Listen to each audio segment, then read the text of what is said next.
কুমিল্লা ও ফেনী সীমান্ত দিয়ে 52 জনকে বাংলাদেশে পুশিন করেছে ভারতীয় সীমান্তরক্ষী বাহিনী বিএসএফ। এর মধ্যে 19 জন পুরুষ, 15 জন নারী ও 18 জন শিশু রয়েছে।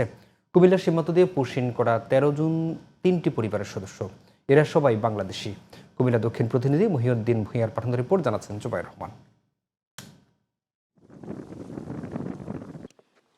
12 বছর আগে কুড়িগ্রামের বুরুঙ্গামারি সীমান্ত দিয়ে ভারতে যায় শাহজালালের পরিবার।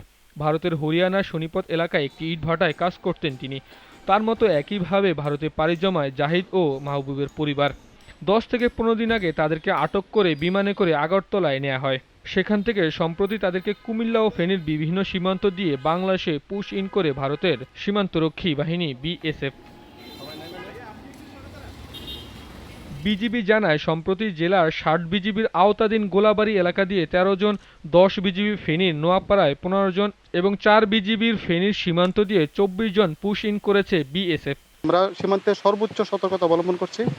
নারী ও শিশু পাচার, মাদকদ্রব্য, পুশ ইন থেকে শুরু করে আমরা আন্তঃসীমান্ত যে কোনো অপরাধ দমনের জন্য আমরা সর্বোচ্চ সতর্কতা অবলম্বন করছি এবং তৎপর। পুশ ইন করা ব্যক্তিদের পরিচয় যাচাই বাছাই করা হচ্ছে বলে জানান উপজেলা নির্বাহী কর্মকর্তা। তারা এখনো বিজিবির আওতায় আছে। তারা তাদের কে নিয়ে তাদের তথ্য, তারা আলটিমেটলি কোথাকার নাগরিক, কোথায় তাদের জন্মস্থান, এই বিষয়গুলো আমরা তাদের কাছ থেকে প্রাপ্ত তথ্য এবং ডকুমেন্টসের ভিত্তিতে আমরা এগুলো যাচাই করছি। অবৈধভাবে পুশ ইন করে ভারত আন্তর্জাতিক আইন লঙ্ঘন করেছে বলছেন বিশেষজ্ঞরা। ভারত ট্রান্সশিপমেন্ট সুবিধা বাতিল করলো এবং গত কয়েকদিন ধরে তারা অবৈধভাবে পুশিং করার চেষ্টা করছে, যা অবশ্যই আন্তর্জাতিক আইনের লঙ্ঘন, মানবাধিকারের লঙ্ঘন।